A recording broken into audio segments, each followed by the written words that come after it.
Deu um passo e o mundo esqueceu como avançar. O tempo parou de correr e tornou-se superfície imóvel. Uma lâmina estendida onde nada mais ousava cair. Não havia céu acima de seus pés. Não havia chão que pudesse sustentá-lo. Pois o instante havia sido arrancado do fluxo e transformado em palco silencioso. O observou a praça imóvel. Rostos presos em expressões que jamais seriam lembradas. Nem o olhar podia alcançá-lo. Nem um corpo podia negar sua presença. Ali não existia testemunha. Pois testemunhar exige duração. Mogo surgiu entre instantes, não caminhando no tempo, não correndo ao lado dele, mas saltando entre pontos onde o tempo já havia sido apagado. O recuo não existiu.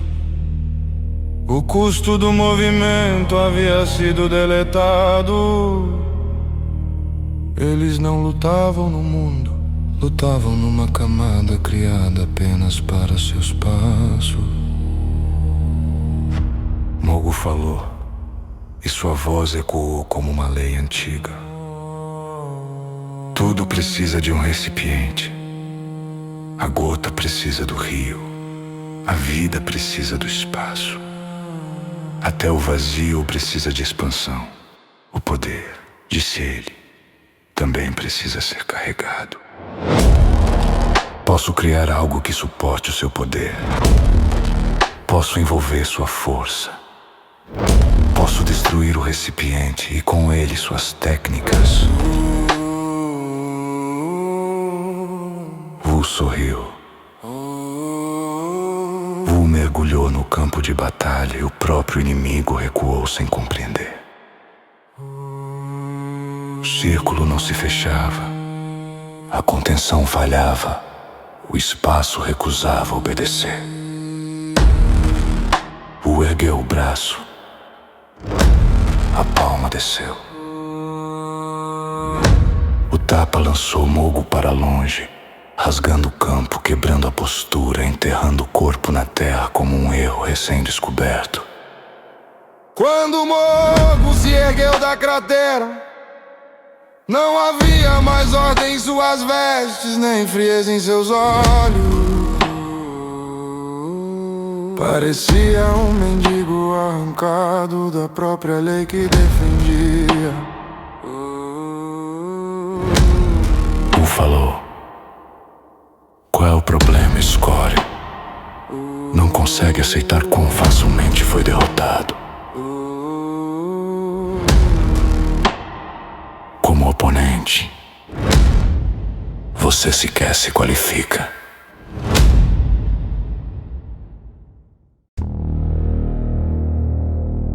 Wu e Mogo lutavam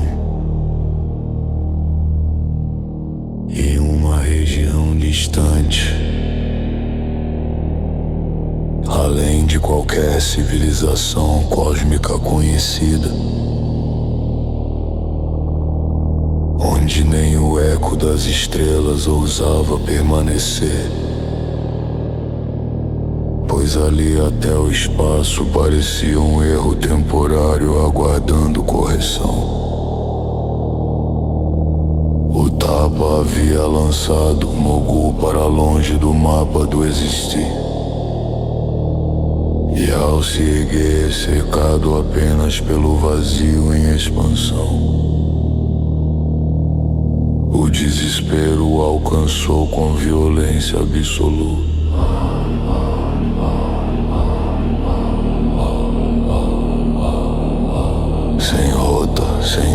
testemunhas sem tempo suficiente para pensar. Mogu ativou aquilo que jamais pretendia usar. A sua carta suprema selada no fundo de sua essência. Reversão da morte.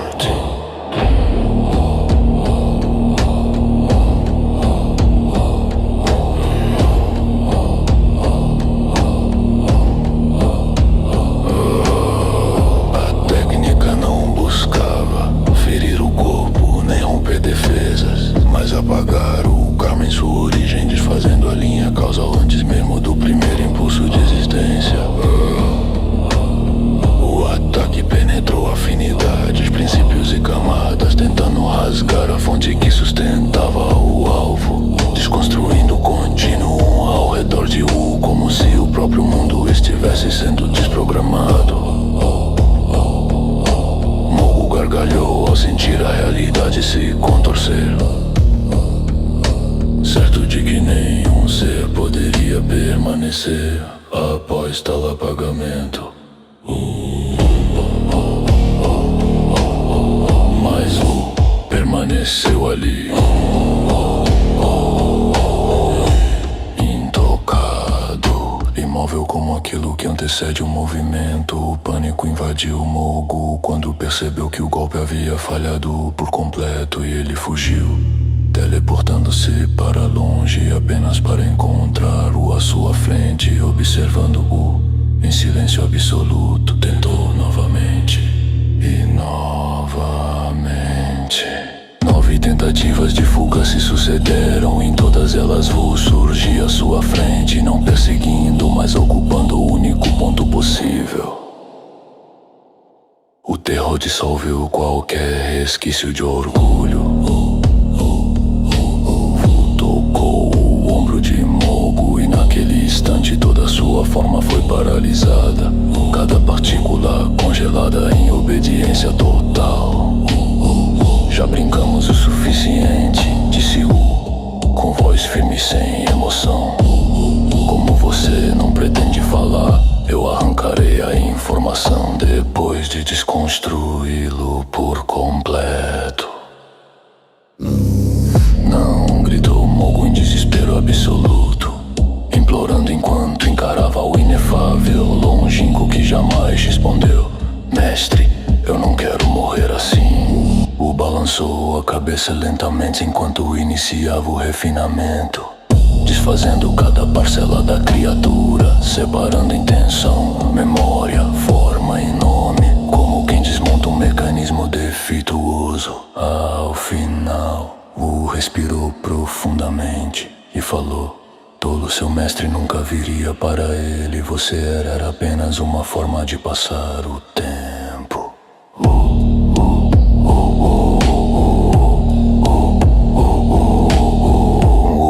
Analisou os dados recolhidos, o campo de batalha permaneceu vazio. E então ele desapareceu, deixando apenas o silêncio, onde até a morte havia falhado.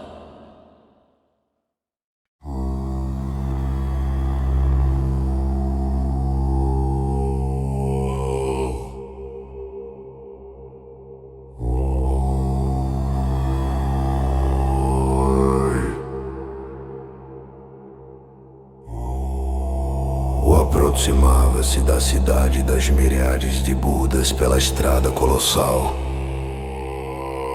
Um caminho de pedra antiga onde incontáveis vidas haviam passado carregando ambição, fé e comércio.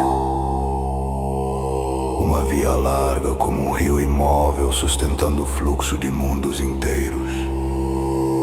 A prosperidade daquela cidade não vinha do ouro nem da força militar, mas da proximidade com o mosteiro dos miríades de Budas, cuja presença silenciosa organizava destinos como um eixo invisível, sentado nas costas de um velho lobo ancestral. Atravessava a estrada como alguém deslocado do tempo. O corpo da besta besta estava gasto, consumido pelos séculos, os músculos cansados, o pelo ralo, como se o próprio tempo tivesse se alimentado dele lentamente. Vestia roupas simples, sem ornamentos, e para qualquer olhar comum era apenas um mortal montado na montaria de um mendigo. Risos ecoavam ao redor, desprezo escorria nos olhares, ninguém reconhecia peso, ninguém percebia a presença. A estrada era uma das únicas portas de entrada da cidade. Soldados controlavam o fluxo e cobravam impostos, enquanto filas imensas se estendiam pela paisagem. O aguardava tranquilamente, deitado sobre o lobo envelhecido, como alguém que não reconhecia pressa nem urgência. Então gritos explodiram às suas costas. Uma grande carruagem avançava em velocidade proibida, forçando a multidão a se afastar, rompendo a fila, ignorando regras, presença e consequência. O pânico se espalhou. Alguns fugiram. Uma pequena garota caiu. Ficou para trás, esquecida no fluxo. A carruagem não desacelerou. Ignorou a criança. Ignorou o lobo. Ignorou. O velho lobo não se virou, não rugiu, não correu, apenas estendeu a pata traseira. As bestas da carruagem pararam instantaneamente, o movimento continuou. A pata atingiu o corpo do veículo. A carruagem foi lançada para o lado, rasgando o terreno, destroçando madeira, metal e arrogância, abrindo uma cicatriz profunda na estrada sagrada. A mãe correu, agarrou a criança, afastou-se sem olhar para trás. Dos destroços surgiu um grito. Um jovem enfurecido emergiu, cercado por dois anciões, sua fúria ecoando mais alto do que sua compreensão. Permaneceu imóvel, o lobo permaneceu cansada.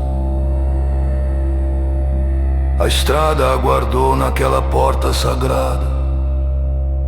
Algo havia sido interrompido e a cidade das miríades de Budas ainda não compreendia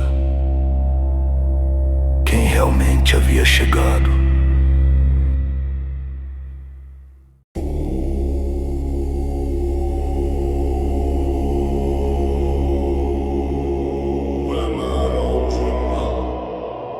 E os dois anciões, sem alterar a postura, deitado nas costas do velho lobo, como alguém que observa um inseto debatendo-se no pó.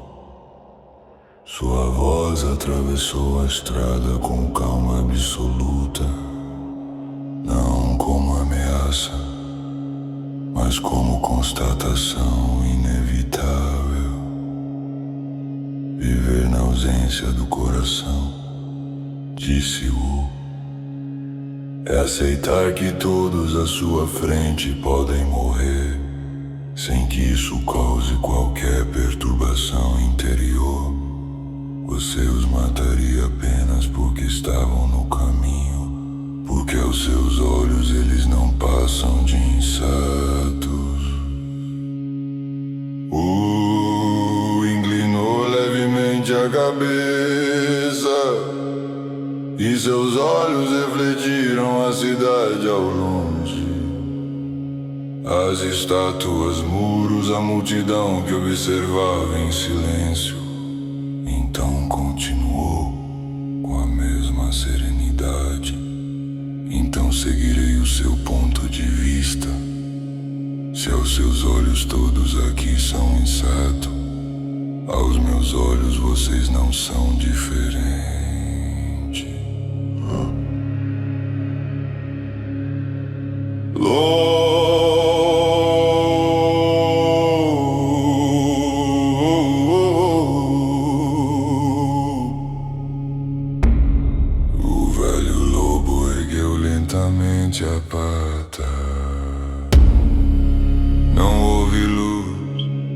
não houve explosão.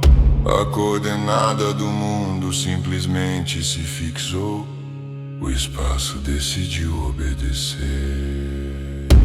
O jovem não percebeu o momento da morte. Não houve dor, não houve reação.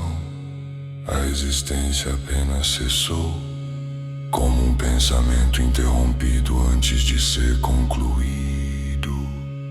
Os dois anciões compreenderam. O pânico absoluto tomou suas faces. A incredulidade rasgou qualquer compostura restante.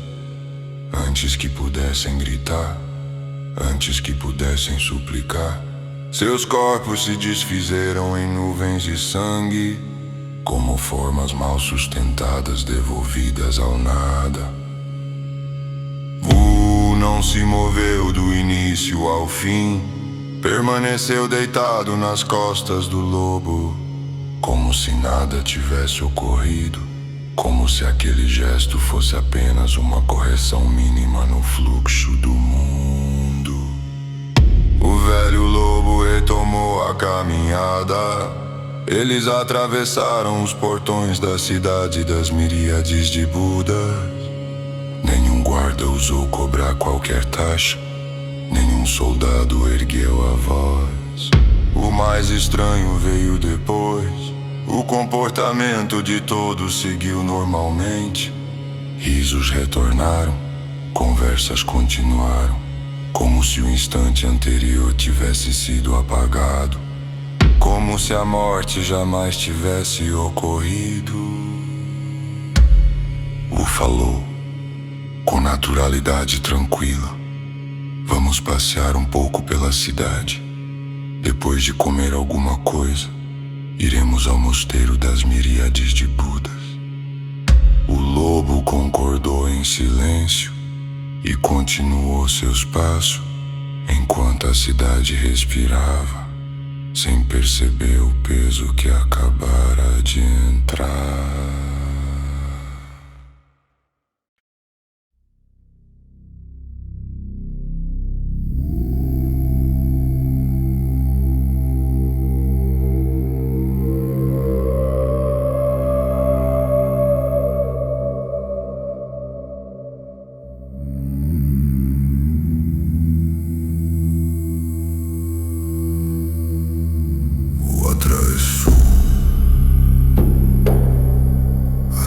Em silêncio, seguindo caminhos de pedra gastos por eras de devoção. Ruas onde a beleza e a decadência coexistiam no mesmo gesto. Onde incenso, ouro e sofrimento respiravam um mesmo ar.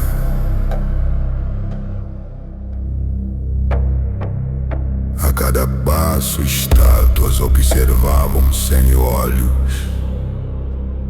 e sinos ressoavam como avisos que ninguém mais compreendia.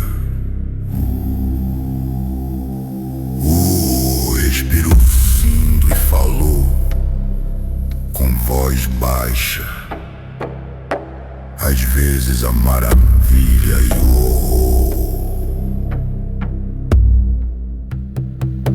habitam o mesmo objeto.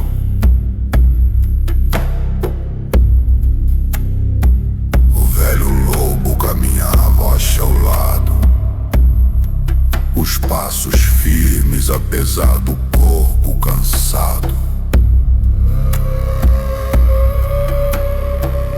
Como alguém que já havia desistido de disputar o mundo. Continuou, enquanto observava os telhados dourados, arruinados e corrompidos por um maldito osso. O osso do Buda desconhecido, o lobo e voo baixo, um som curto, antigo, carregado de concordância silenciosa. Sou eu. Sou eu. Velho amigo, disse ele, você leva uma vida feliz. Realizou o Heitor matáfico a origem. Abandonou os problemas do mundo e voltou a ser apenas um lobo. Vida feliz. O lobo concordou, seguindo adiante sem pressa, como alguém que já havia escolhido o próprio fim.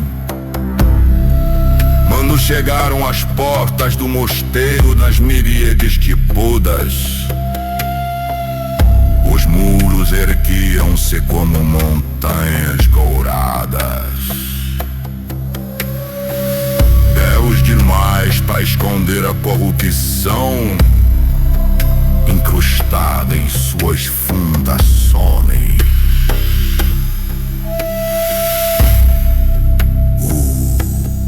Saltou das costas do lobo e falou com naturalidade tranquila: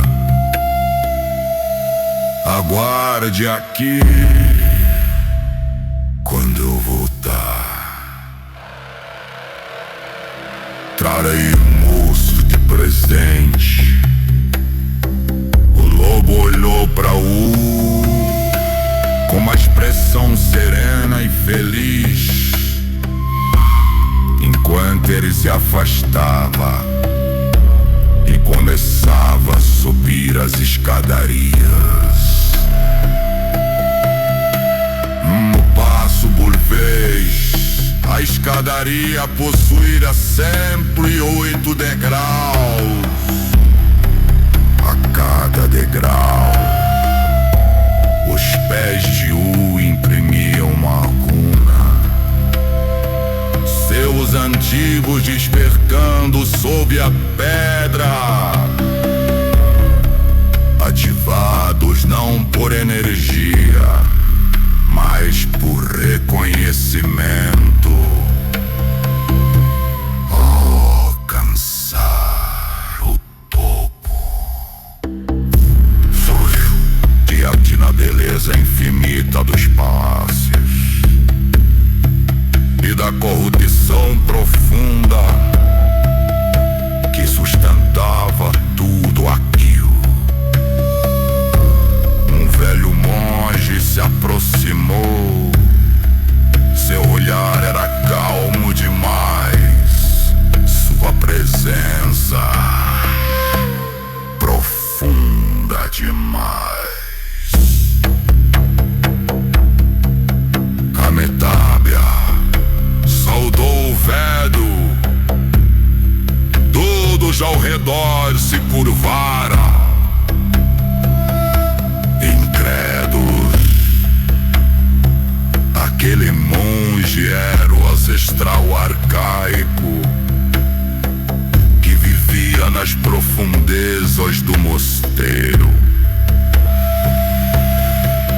E ninguém compreendia porque havia surgido para exceder um mortal.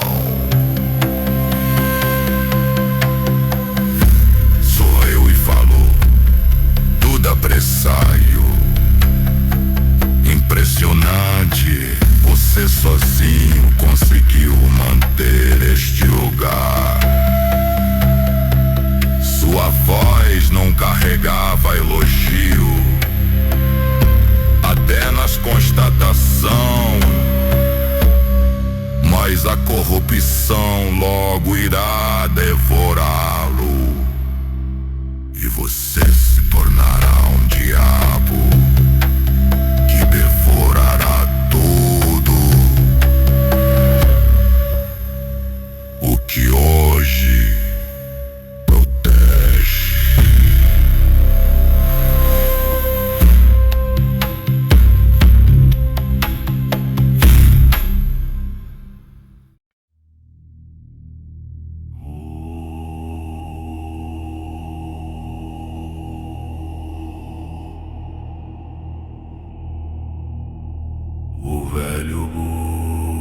presságio.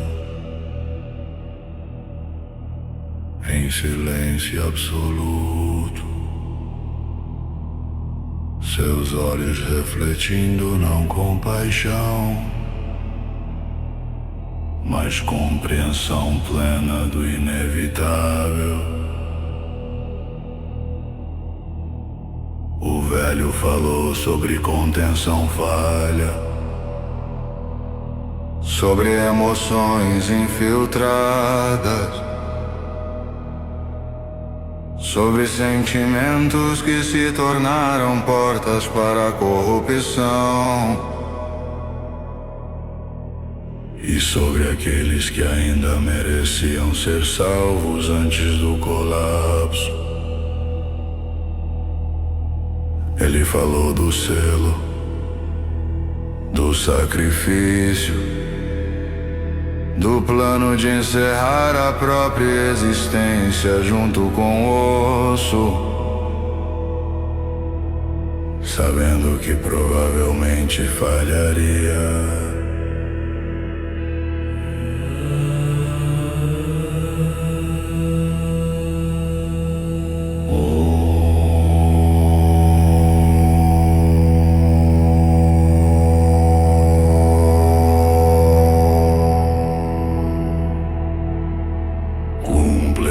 Suas palavras sem elevar o tom.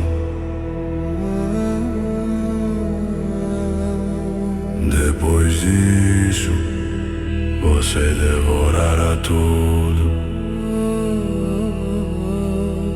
não como acusação, mas como leitura precisa do destino. O velho concordou. Não havia negação possível diante do peso que carregava. O sorriu e com um gesto simples deu um tapa na cabeça careca do velho. O som foi seco, o choque foi absoluto. Os monges ao redor entraram em desespero, incapazes de compreender como alguém ousava tocar aquele que sustentava o mosteiro. Velho careca disse com naturalidade tranquila: eu estou aqui, apenas me leve até o osso. O velho sorriu. Pela primeira vez sem peso eu sentia que você viria. Eu tive um presságio. Gargalhou, um som breve e cortante. Você é um presságio que se tornou Buda. Naturalmente você sentiria.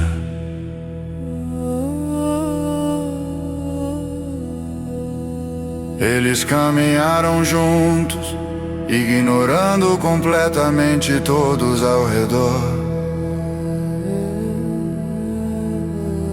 No salão central, desceram uma escada em caracol que parecia conduzir para fora do próprio mundo. Ali embaixo, 108 Budas ancestrais mantinham algo contido, formando um selo vivo. Uma contenção construída sobre renúncia contínua.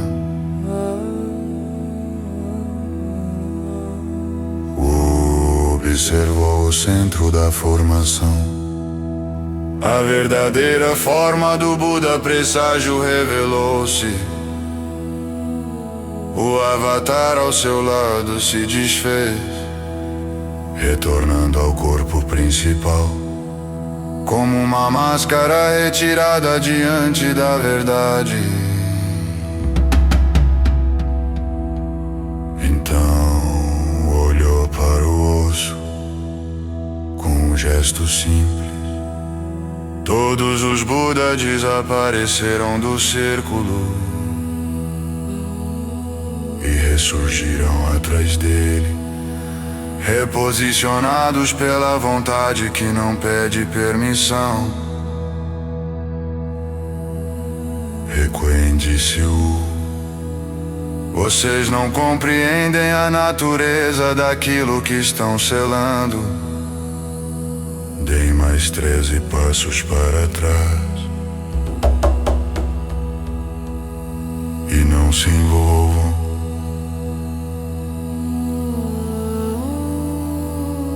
Ao final das palavras, o avançou um passo, sem pressa, sem hesitação. O osso do Buda desconheci. Aguardava.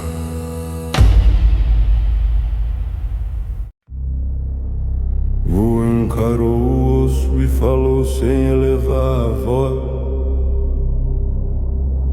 como quem encara algo que já havia sido condenado antes mesmo de existir.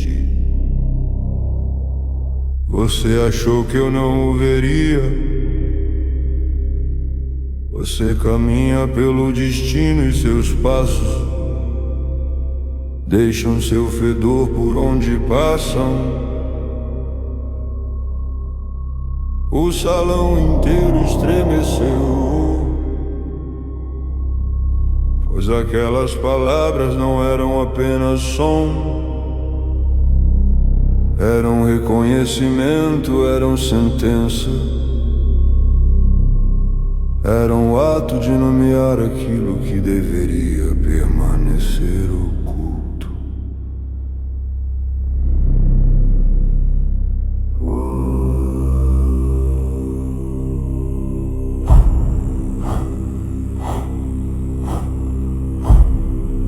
Wu gargalhou.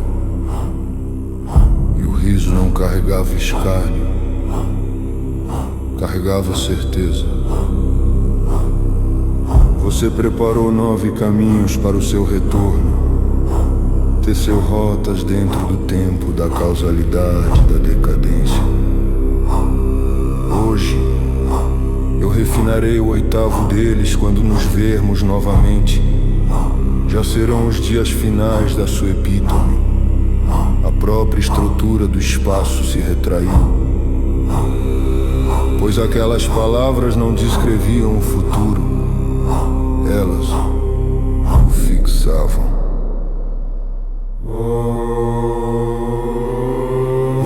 Estendeu as mãos e sua chama não era fogo, era juiz, era refinamento absoluto. O osso foi envolvido, consumido, reduzido a cinza, sem resistência, sem grito, sem direito à memória. Mas nas cinzas havia algo além da destruição, algo que não queimava, algo que não podia ser apagado.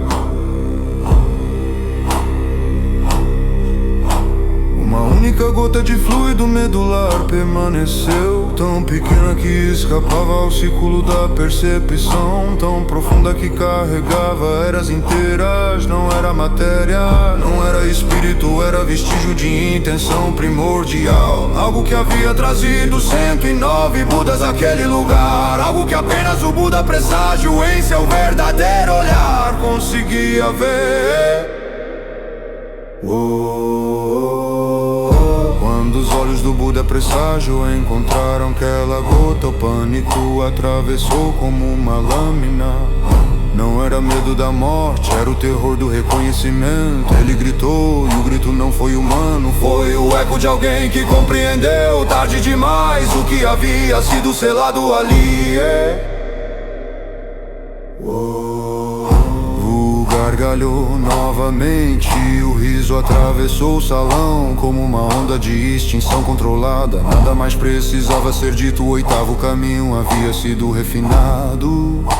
O destino havia perdido uma de suas rotas, e o que restava naquela gota não era salvação nem ruína, mas a promessa de um encontro final, quando até os erros absolutos não teriam mais pra onde fugir.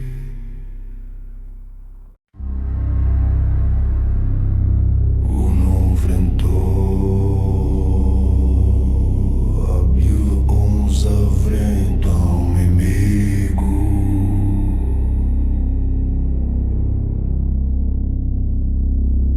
Pois diante das duas cinzas e da gota medular,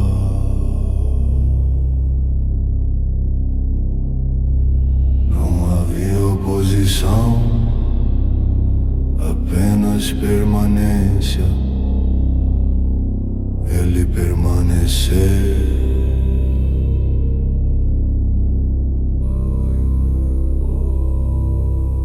Foi o restante que precisou aprender a existir diante dele.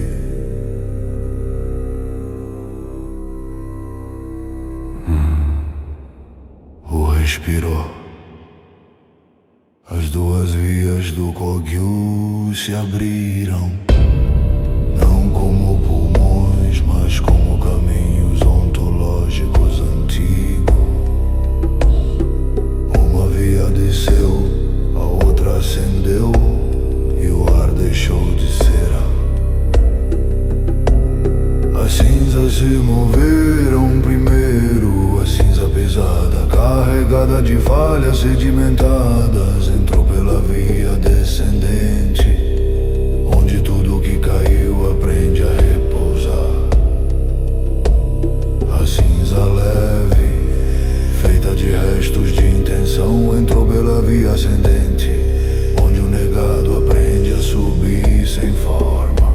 Dentro de as cinzas não se misturaram, elas giraram em eixos distintos, raspando o corpo interno do tal. Como mãos silenciosas, não houve dor, houve polimento.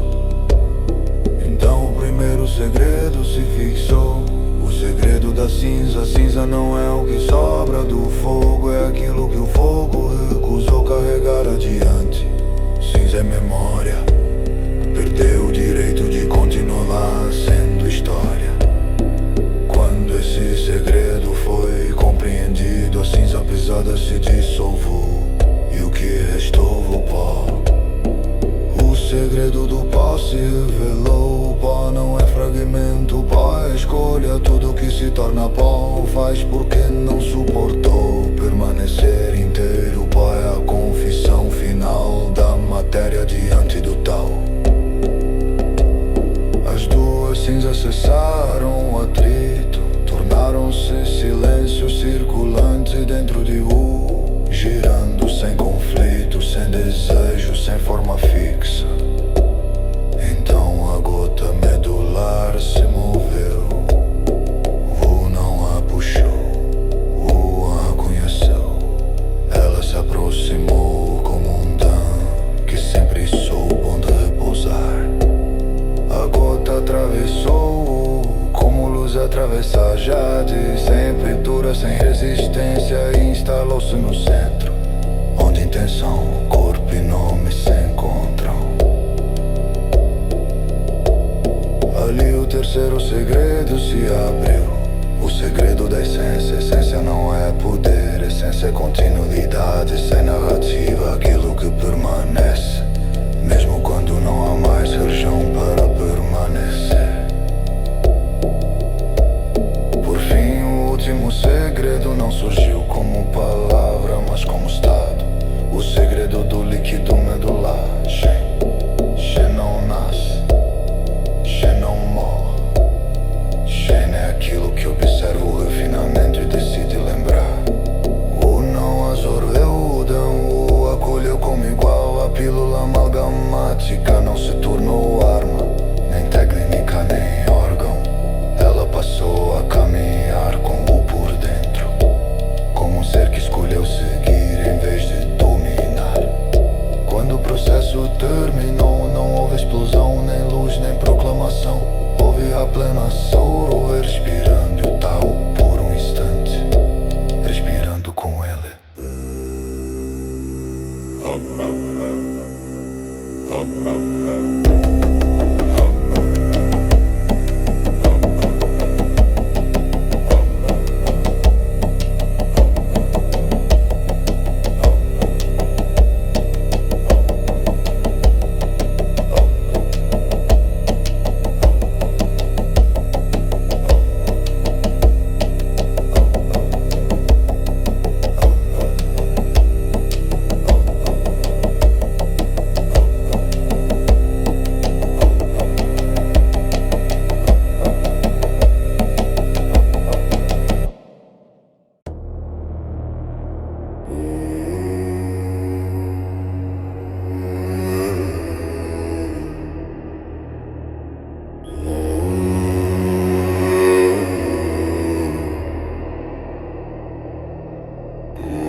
Pronunciou o primeiro nome e o espaço perdeu sua neutralidade, pois Shen não é som, é o instante em que a consciência toca o erro e decide permanecer acordada dentro dele. É a lucidez que não busca redenção nem fuga. É o olhar que atravessa o véu e aceita o que vê sem negar, ancorando no primeiro ponto do tetragramatron. A presença que desperta tudo que estava adormecido, não para salvar, mas para reconhecer.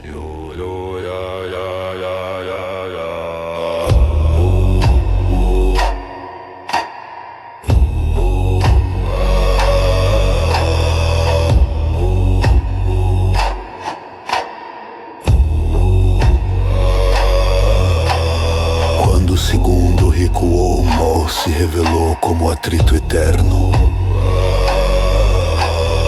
não como demônio, mas como resistência ao alinhamento.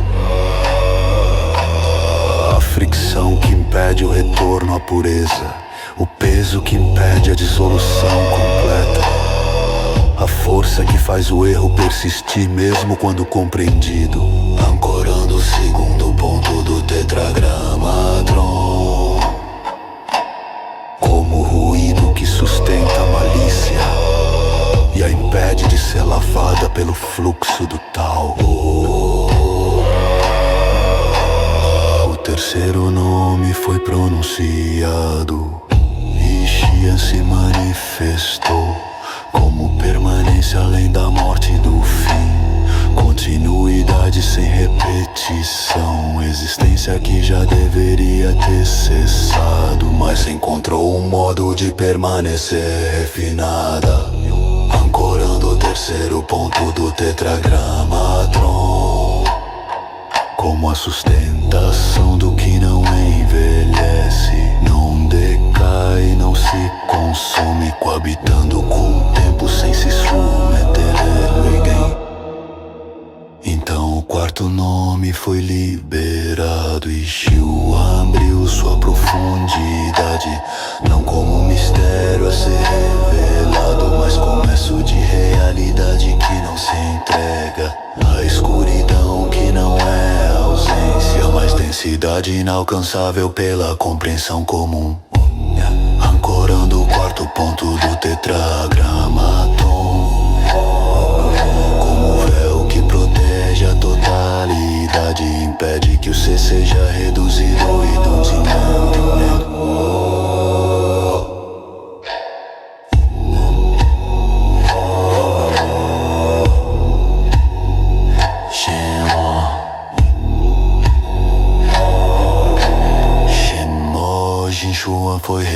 partido e os 4 pontos se alinharam perante a presença, não como invocação, mas como reconhecimento absoluto.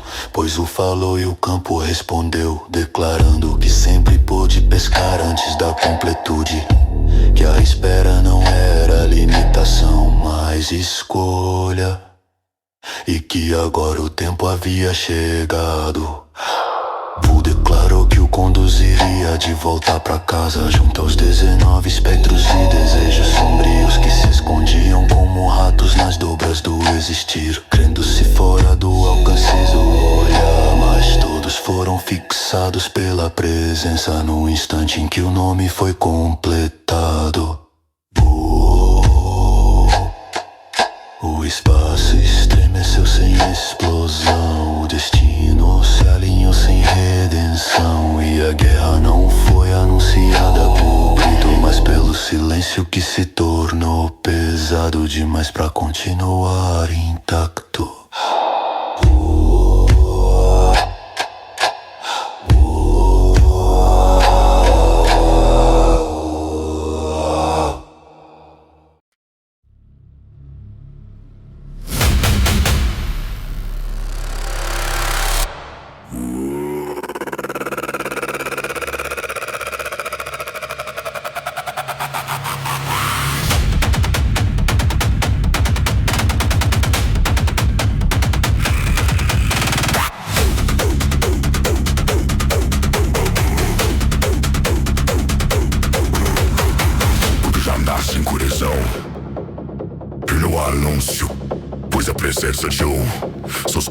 Se mover-se, encurtuar-se, contrai em camadas, e 19 espectros riscam espaço como lâminas de sombra, abrindo trajetórias simultâneas que não pedem permissão ao chão.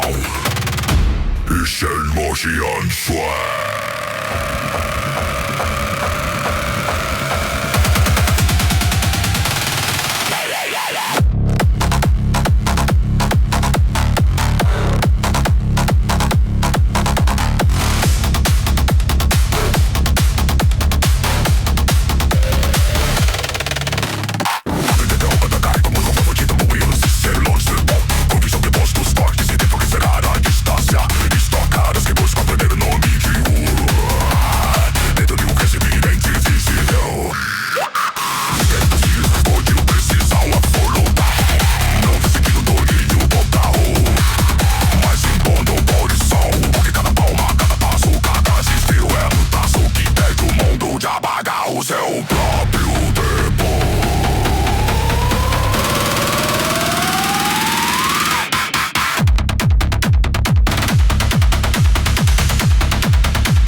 Excesso de coerência na violência.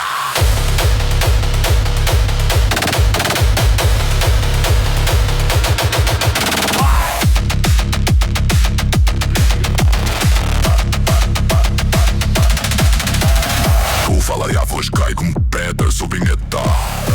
Vocês vieram me invite para parecer enchida, mas são apenas ruído disciplinado. Então ele avança sem avançar, e o Ixane perde a vantagem do número. Pequeno espectro que toca o campo e monta resistência, que não é força bruta, mas eixo. E a violência cresce em densidade, como se a própria realidade fosse aço, feno martelar.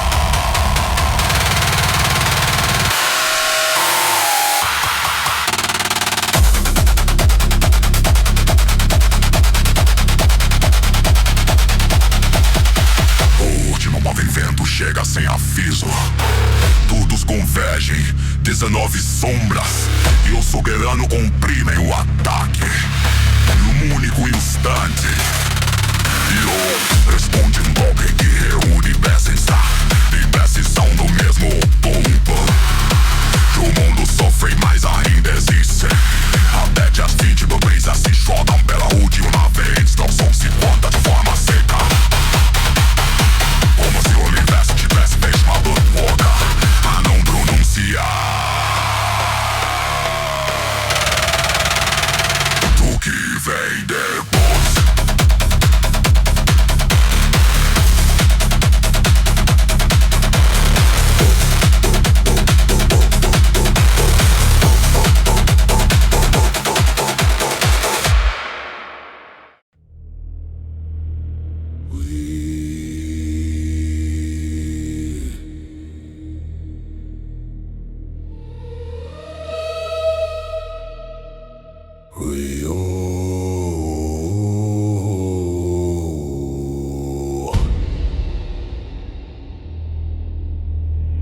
The percussion remains dense and heavy.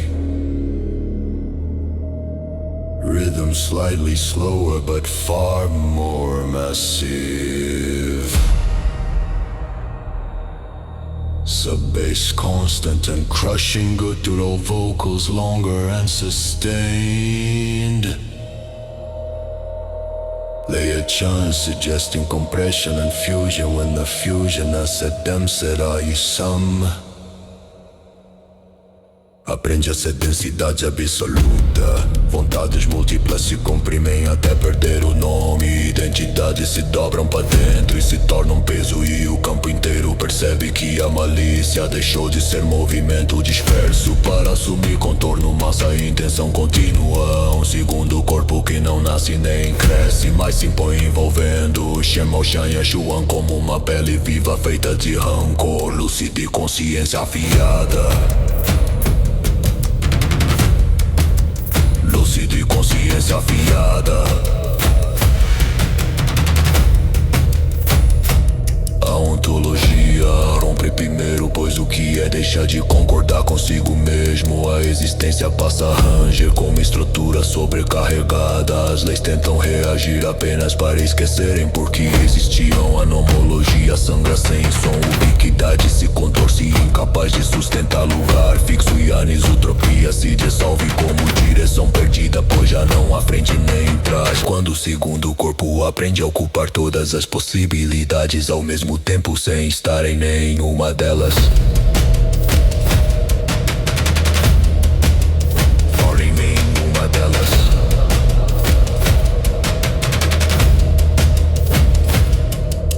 Ataques não viajam mais pelo espaço, eles surgem já no impacto. Golpes não atravessam defesas, eles substituem estados. Cortes não buscam carinho ou forma, buscam coerência para rasgar. E o segundo corpo se move como decreto silencioso, pois cada gesto carrega a intenção de impor limite ao ilimitável. Enquanto Shenmue Shan Yeshuan governa a fusão com frieza absoluta, transformando os 9 desejos em um único vetor de persistência, corrupção e retorno. Vu permanece como referência imóvel em meio ao colapso das regras. Não resiste pela força, mas pela função, lutando em múltiplas camadas simultâneas, golpeando antes do golpe existir e defendendo depois da defesa falhar, pisando onde não há chão e respirando onde não há ar. Enquanto o espaço perde coerência, mas ainda não é reescrito, apenas forçado a admitir que algo maior do que ele próprio está sendo testado.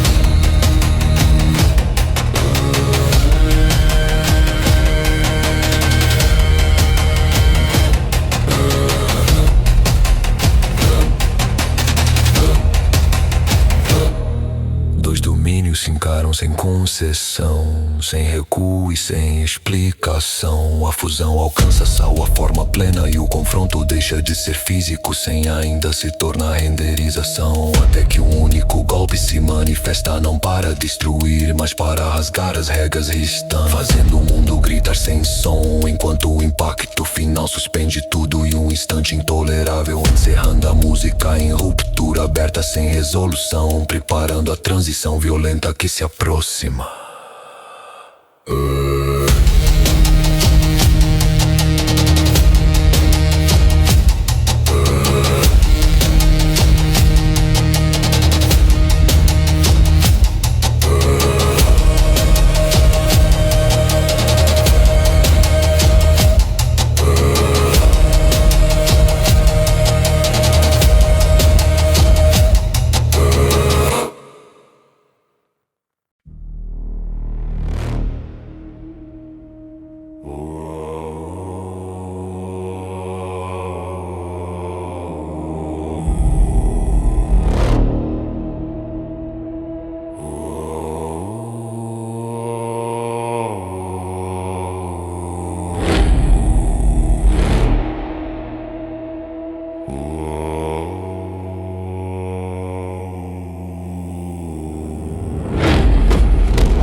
O impacto já não encontra carne nem pedra, porque a matéria foi rebaixada a cálculo e o mundo inteiro se torna um limite móvel, onde cada detalhe existe apenas enquanto permanece compatível com a presença. O avança sem atravessar distância, pois seu movimento não ocupa espaço. Ele substitui coordenadas inteiras, como quem reescreve uma sentença antiga demais para continuar válida.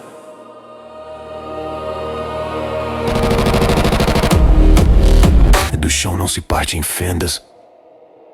Ele aceita uma nova função e abandona o dever de sustentar peso, passando a sustentar coerência. O céu não se rompe e ele perde o direito de ser acima e vira camada entre camadas. E a luz não ilumina, ela processa, medindo o que pode permanecer sem ferir a própria regra que o mantém de pé. Shemok Xianxuan governa a malícia consciente, não como fúria, mas como vontade lúcida que compreende o dano e o usa como método, fazendo com que cada ataque nasça já no impacto, sem viagem, sem caminho. Os 19 agora compactados em um único segundo, o corpo não cercam, revestem como pele viva de intenção hostil, pressionando o real até que ele confesse seus próprios limites.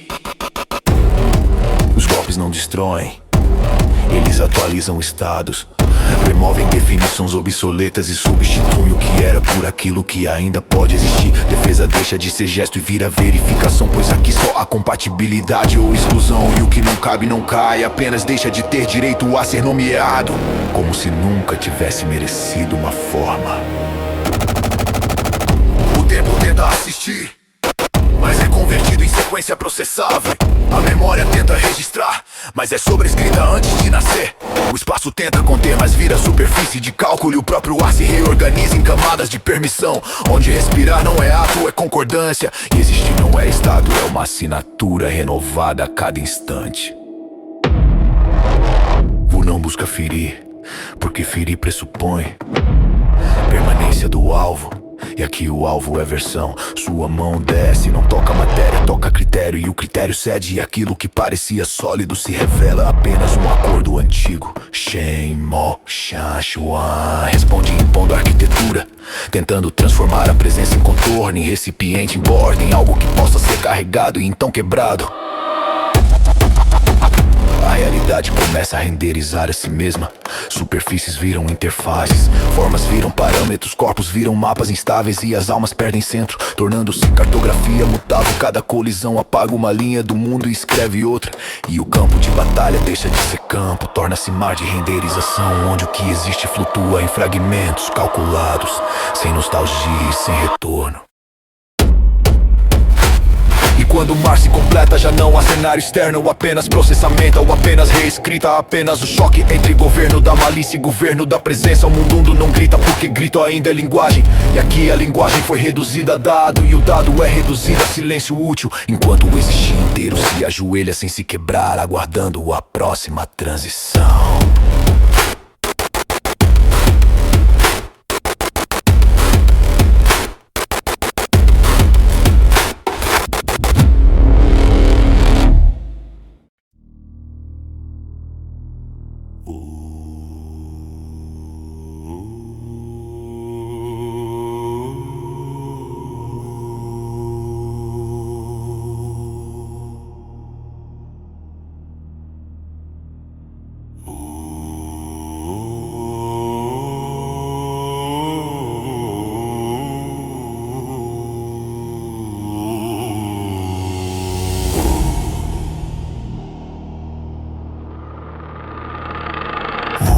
Permanece imóvel no centro do que já não pode ser chamado de campo, pois o mundo deixou de ser superfície e se tornou inscrição, e cada camada do existir passa a se revelar como um mapa vivo que se dobra diante da presença anímica absoluta que ele sustenta.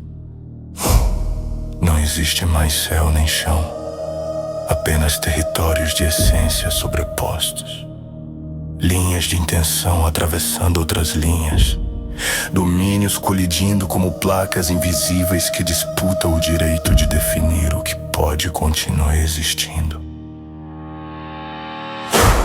Shenmou Shanshuan manifesta-se como o soberano da malícia lúcida, não avançando por deslocamento, mas por ocupação anímica, traçando rotas de corrupção consciente que não destroem, mas reivindicam cada ponto do mapa do ser. O responde não com movimento, mas com permanência, e essa permanência se torna um eixo impossível de contornar, forçando todos os mapas a se recalcularem ao seu redor, pois onde ele está nenhuma fronteira consegue se fechar sem se contradizer. Cada golpe agora não atinge corpos, mas coordenadas internas, apagando caminhos antigos e forçando novas rotas de existência a nascerem sob pressão absoluta, enquanto a guerra deixa de ser sequência de ataques e se transforma em cartografia ativa do ser. O poder não explode, ele se organiza, formando redes, símbolos e camadas que se impõem umas às outras como atlas vivos em conflito. E cada recuo implode regiões inteiras do possível, pois não há mais espaço para neutralidade.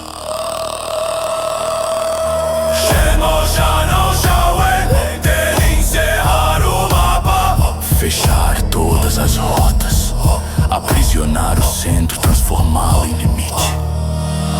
Mas o centro não aceita ser contido, apenas reconhecido, e essa diferença define o destino do confronto. O campo inteiro vibra como um pergaminho sendo reescrito à força, e toda a essência presente sente sua posição ser medida, apesar de reposicionada, pois já não existem observadores, apenas fragmentos de mapas que ainda não colapsaram. Quando todas as rotas convergem e todas as linhas se cruzam, o domínio final exige uma palavra que não descreve, não explica e não negocia, mas executa aquilo que já foi decidido. Wu fala e o mapa inteiro se submete. Anima mundos, cosmos da vala.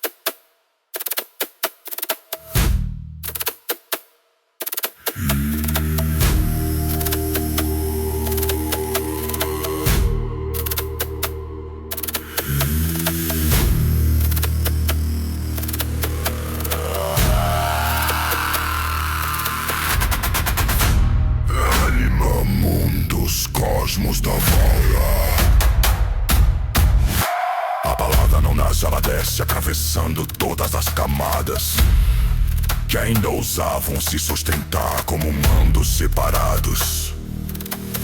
E ao ser pronunciado o existir, compreende que não há mais escolha possível além da submissão a um comando que a antecede. O mar de renderização se curva, não como água, mas como cálculo vencido. E cada fragmento do real reconhece que sua permanência sempre dependeu de uma autorização que agora foi retirada.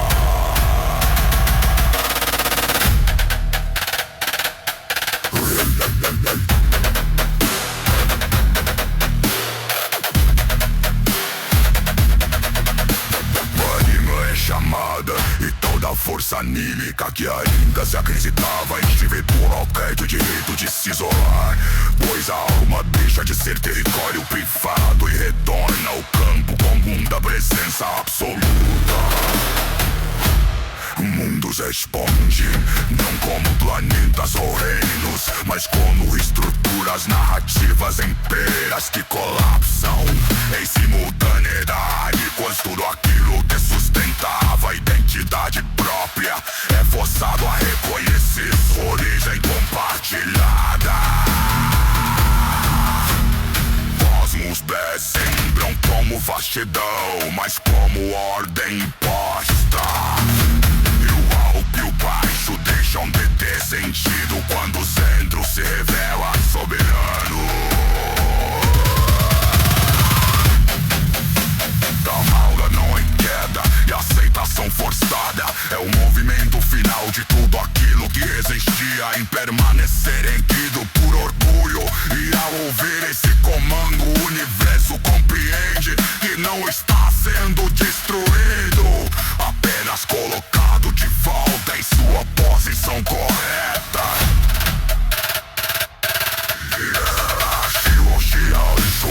Tenta sustentar a malícia como trono, mas o trono não encontra mais chão, pois a autoridade que o permitia existir foi recolhida sem violência, sem pressa, sem erro.